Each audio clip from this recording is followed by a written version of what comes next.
This one's exciting for me, and I'm going to try and stay out of the weeds. Evidence 33, Egyptian writing. So you've got Joseph Smith, who said the gold plates, it contains an account of basically Israelites who came and lived in the Americas, but it's all in Egyptian.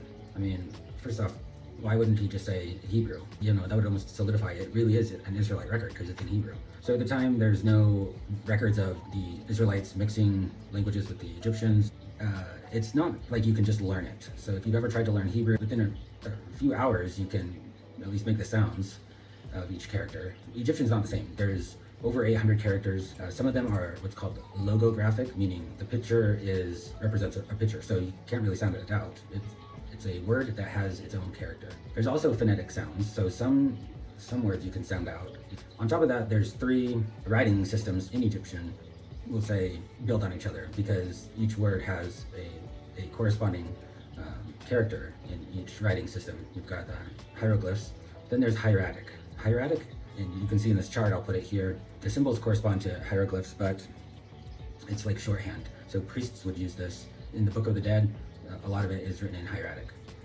The next thing to talk about is demotic. So demotic is a Greek word meaning common, and it's what the common people would write in. And once again, it's even more simplified. So demotic was probably called something like a document script by the Egyptians. It came about 600 to 700 BC. Something like the brass plates would probably have to be in hieratic. So what's the hang up?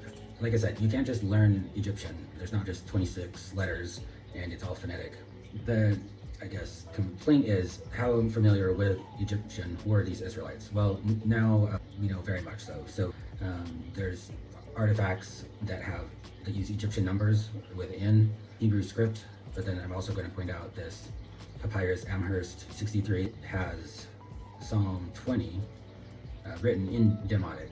One of the difficulties translating this Papyrus Amherst 63, at least parts of it, was that it wouldn't translate in, even though it's written in Demotic, it wouldn't translate into Egyptian. If you translate it into Hebrew, you get Psalm 20. So there was plenty of cross between Hebrew and Egyptian. Being used as a system to record things makes sense to me.